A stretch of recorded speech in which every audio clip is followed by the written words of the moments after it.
কুলিয়ারচরে পানিতে ডুবে ৯ বছরের শিশু তানহার মৃত্যু। একই জলাশয়ে আগেও ৪ শিশুর প্রাণহানির অভিযোগ, প্রশাসনের জরুরি হস্তক্ষেপের দাবি।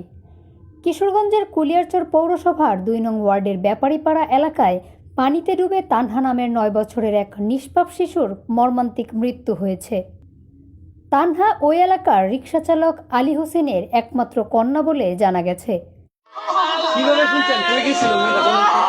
আমার যে পুষ্কুনির মেয়েতে গেছে কতখানো সময় হয়েছে না গো, আমার ভাই বললো গেছে মামি আমি তোমার লগে গাঙ্গেতে করতো আমি বারবার দাওয়াইতেছি কলেতে করতো তো আমার হাতে দোয়াই দিয়ে বললো কালো আমার হাতে কত দোয়াই দিচ্ছে আজ নামবো না গেছে পরে ডাক দিয়ে আমি যে আমার কুলের দিকে খাওয়াইতাম কালি পরে আমার বোন যে করতেছে আন্টি তোমার দিন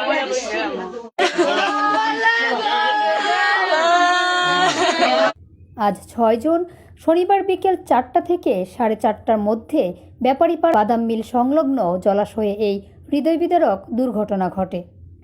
স্থানীয় সূত্রে জানা যায়, বিকেলে বাড়ির পাশেই অন্যান্য শিশুদের সঙ্গে খেলাধুলা করছিল তানহা। এক পর্যায়ে সে মামির সাথে গোসল করতে যায়। গোসল শেষে অনেক ডাকাডাকি করলেও শিশুটি উঠতে না চাইলে মামি শিশুটির মাকে ডাকতে যায়, যেন তানহাকে মা ডেকে তোলেন। তানহার মাকে ডাকতে বাড়ি আসার অল্প সময়ের মধ্যেই তানহা তলিয়ে যায়। পরে স্থানীয়দের সহযোগিতায় জলাশয় থেকে তাকে উদ্ধার করে দ্রুত কুলিয়ারচর উপজেলা স্বাস্থ্য কমপ্লেক্সে নেওয়া হলেও কর্তব্যরত চিকিৎসক তাকে মৃত ঘোষণা করেন।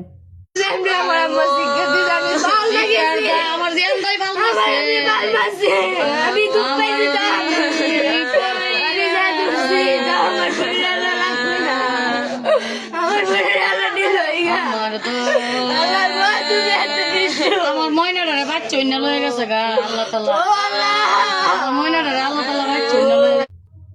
তানহার মৃত্যুর খবরে পুরো পরিবারে নেমে আসে শোকের ছায়া। একমাত্র মেয়েকে হারিয়ে বাবা আলী হোসেন ও স্বজনদের আহাজারিতে ভারী হয়ে ওঠে হাসপাতাল ও বাড়ির পরিবেশ। প্রতিবেশীরাও শিশুটির এমন অকাল মৃত্যুতে গভীর শোক প্রকাশ করেন। যে শিশুর হাসিতে প্রতিদিন মুখর থাকত পরিবার, সেই তানহার নিথর দেহ দেখে কান্নায় ভেঙে পড়েন সবাই। এদিকে স্থানীয় বাসিন্দাদের অভিযোগ, যে জলাশয়ে তানহার মৃত্যু হয়েছে সেই একই স্থানে এর আগেও অন্তত ৪ শিশুর প্রাণহানির ঘটনা ঘটেছে। বারবার এমন মর্মান্তিক দুর্ঘটনা ঘটলেও জলাশয়টিকে ঘিরে কোনো কার্যকর নিরাপত্তা ব্যবস্থা গ্রহণ করা হয়নি। ফলে এটি দীর্ঘদিন ধরেই এলাকাবাসীর জন্য আতঙ্ক ও উদ্বেগের কারণ হয়ে রয়েছে। স্থানীয়দের দাবি, আর কোনো পরিবারের বুক যেন এভাবে খালি না হয়। শিশুদের নিরাপত্তার স্বার্থে দ্রুত প্রশাসনের হস্তক্ষেপ প্রয়োজন। তারা জলাশয়টি ভরাট অথবা চারপাশে নিরাপত্তা বেষ্টনী নির্মাণ সহ স্থায়ী ও কার্যকর ব্যবস্থা গ্রহণের জোর দাবি জানিয়েছেন।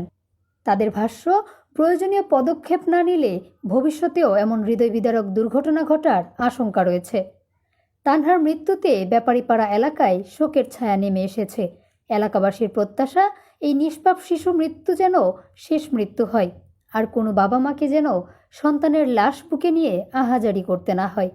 সংশ্লিষ্ট কর্তৃপক্ষ দ্রুত কার্যকর ব্যবস্থা গ্রহণ করবে, এমনটাই সবার প্রত্যাশা। 5টার দিকে গেছি পুষ্করণী মেয়ে গোসল করার লেগে, পরে যাই দিয়ে প্রায় 15-20টা স্যার আইন পোলাপান ছোট ছোট পোলাপান ডুবাইতেছে। পরে আমি গোসলটা করে উঠতে পড়ি, তাই মহিলা কিছু মহিলা আছেন, এটা গোসল করে উঠতে পড়ছে।